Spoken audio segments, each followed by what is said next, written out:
కోడెల శివప్రసాదరావు గారు సంవత్సరాల క్రితం కులంలో అందరూ కలిసి ఐక్యంగా ఉండాలి, గౌరవాన్ని నిలబెట్టాలి, అందరూ కార్తీక మాసంలో కలిసి భోంచేయాలి అని చెప్పి మొదలుపెట్టిన కార్యక్రమానికి విచ్చేసిన కుటుంబ సభ్యులు, ఆత్మీయులు, అక్కా చెల్లెలు, అన్నాదమ్ములు ప్రతి ఒక్కరికి పేరు పేరున కార్తీక మాస శుభాకాంక్షలు. విచ్చేసిన అందరికీ హృదయపూర్వక నమస్కారాలు తెలియజేసుకుంటా ఉన్నాను. కమ్మ అనే పదంలోనే అమ్మ అనే అర్థం ఉంది. అమ్మలాగా అభిమానించడం, అమ్మలాగా ఆప్యాయతని పంచడం, అమ్మలాగా కష్టం వచ్చినా కడుపులో పెట్టుకుని కాపాడటం మన కులంలో ఉన్న లక్షణం. కాబట్టి కమ్మ అని చెప్పే అర్థంలో అమ్మ అని శబ్దం వస్తూ ఉంటది. అందుకే ప్రపంచంలో ఎక్కడికి వెళ్ళినా తెలుగువాడు అడుగు పెట్టని నేల లేదు, తెలుగువాడు అడుగు పెట్టని రంగం లేదంటా ఉంటారు. కానీ దానికి ఒక చిన్న మార్పు. ప్రపంచంలో ఎక్కడికి వెళ్ళినా కమ్మవాడు అడుగు పెట్టని నేల లేదు, కమ్మవాడు అడుగు పెట్టని రంగం లేదు, కమ్మవాడు చేయని కార్యక్రమం లేదని చెప్పడానికి కులంలో పుట్టినందుకు గర్వపడతా ఉన్నాను. ఇంతకు ముందు పెద్దలు ఆంజనేయులు గారు మాట్లాడుతూ ఏ రంగం తీసుకున్నా, విద్యా రంగం కానీ, వైద్య రంగం కానీ, వ్యాపార రంగం కానీ, సామాజిక రంగం కానీ, చివరికి రాజకీయాల్లో కూడా మనం చెప్పుకోవాల్సిన పేర్లు చెప్పుకుంటా ఉండంటే మొట్టమొదట 5గురిలో నిలబడిన వాడు మనవాడు అని చెప్పుకోవడానికి మనందరం గర్వపడాలని చెప్పి తెలియజేసుకుంటా ఉన్నాను.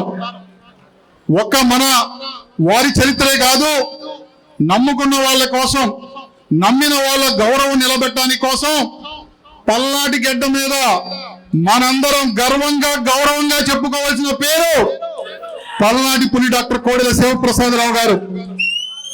ఆ రోజు వైద్యుడిగా నర్సరావుపేటలో అడుగుపెట్టినప్పుడు మన వాళ్ళు పడుతున్న ఇబ్బందులు అనే దానికన్నా అవహేళనగా మాట్లాడటం, గౌరవంగా చూడకపోవటం, ముఖ్యంగా గ్రామీణ ప్రాంతాల నుంచి వచ్చిన విద్యార్థులు చదువుకోవడానికి కూడా ఇబ్బందులు పడుతున్న వాటిని ఏ విధంగా నేను మార్గం చూపించగలను అని తీసుకున్న నిర్ణయం ఫలితమే ఈ రోజు మనందరం కలిసి ఒక వేదిక ఏర్పాటు చేసుకోవడం. ఆ వేదిక ఏర్పాటు చేయడానికి ఆయన పడ్డ కష్టాన్ని మనం ఎప్పుడూ మర్చిపోకూడదు.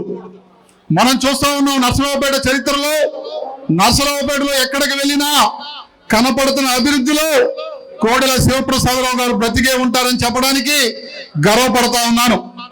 తాగే మంచినీరు, చదువుకునే పాఠశాల, కష్టాలు వస్తే వెళ్ళే వైద్యశాల, నడిచే రోడ్లు, మనం పీల్చే గాలికి అవసరమైన చెట్లు, అన్ని కులాల వాళ్ళకి ఎక్కడ ఇబ్బంది పడకుండా అన్ని వర్గాల వారు సంతోషంగా ఉండడానికి కావాల్సిన సదుపాయాలు ఏర్పాటు చేసిన మహానుభావుడు కోడెల శివప్రసాదరావు గారు. మనం చూస్తా ఉన్నాం, మన కళ్ళతో చూశాం, చెవులతో విన్నాం.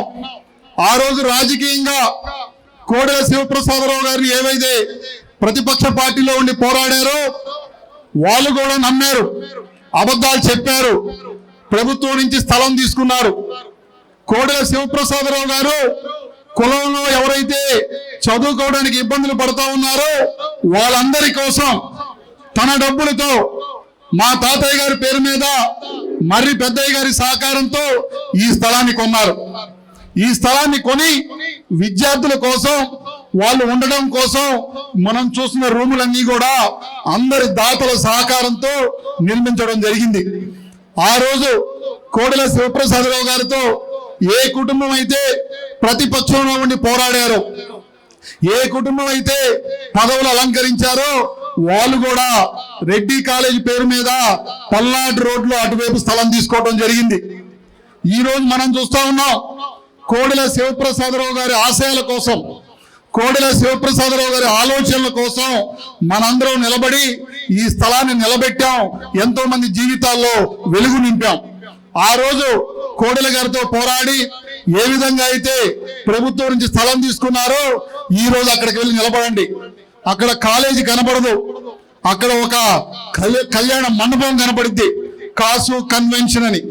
ఇంకొంచెం ముందుకు వెళ్ళండి, కాసు కమర్షియల్ మాల్ అని కనపడతా ఉంటది.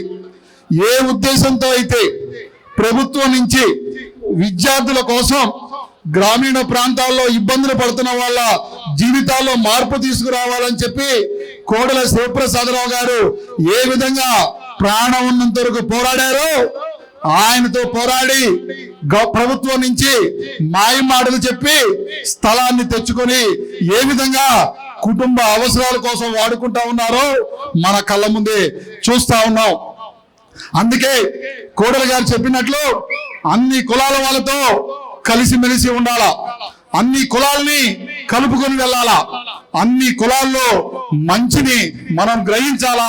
అటువంటి చెడు విషయాల్ని మన దరిదాపులకు కూడా రానియకుండా మనందరం ఐక్యంగా ఉండవలసిన అవసరం ఈ రోజు ఉందని చెప్పి తెలియజేసుకుంటా ఉన్నాను. అందుకే పెద్దలు ఆంజనేయులు గారు చెప్పినట్లు, కమిటీ సభ్యులు అంతకుముందు మాట్లాడినట్లు నేను చాలాసార్లు చెప్పడం జరిగింది. మొన్న మీటింగ్ వచ్చినప్పుడు కూడా మనందరం కార్తీక మాస సందర్భంగా ఒక్కరోజు కలవటం కాదు, సంవత్సరంలో కనీసం 3 సార్లు మనం కలవాలి. ఎంతో మంది విద్యార్థులు ఇవాళకి కూడా స్కూల్ ఫీజులు, కాలేజీ ఫీజులు కట్టుకోవాలంటే ఇబ్బందులు పడతా ఉన్నారు.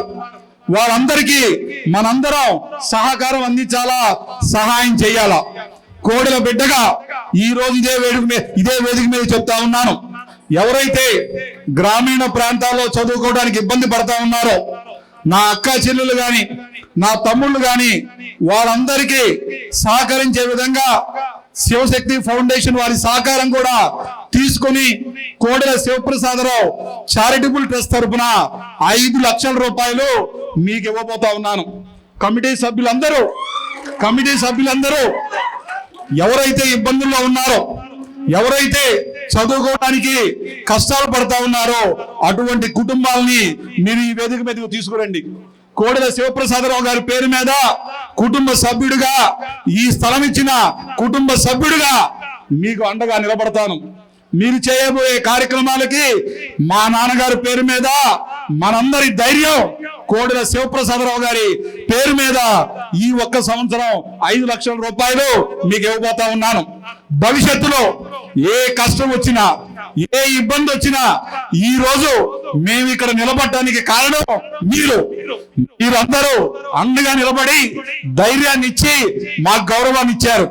మాకిచ్చిన గౌరవం కోసం జీవితాంతం మీకోసం పోరాడతాను, మీ గౌరవం నిలబెడతాను, మీ కుటుంబ సభ్యుల్లో ఒకటిగా మీకెప్పుడు అండగా నిలబడతానని చెప్పి మాటిస్తూ మంచి కార్యక్రమంలో మీ అందరితో కలిసి మాట్లాడే అవకాశం ఇచ్చిన కమిటీ సభ్యులకి, విచ్చేసిన అతిథులకి, ఆలస్యమైనా సరే మీరందరూ ఆత్మీయంగా శివప్రసాదరావు గారు మాకు దూరం అవ్వలేదు, బొమ్మ రూపంలో కాదు, మా గుండెల్లో ఎప్పటికీ ఉంటాడు అని చెప్పి మీరు చూపించిన అభిమానాన్ని నేను ఎప్పటికీ గుర్తు పెట్టుకుంటానని చెప్పి తెలియజేసుకుంటూ మరొకసారి అందరికీ కార్తీక మాస శుభాకాంక్షలు తెలియజేసుకుంటూ జోహార్ అన్న ఎన్టీఆర్ గారు, జోహార్ అన్న ఎన్టీఆర్ గారు, జోహార్ కోడెల గారు, జోహార్ కోడెల గారు.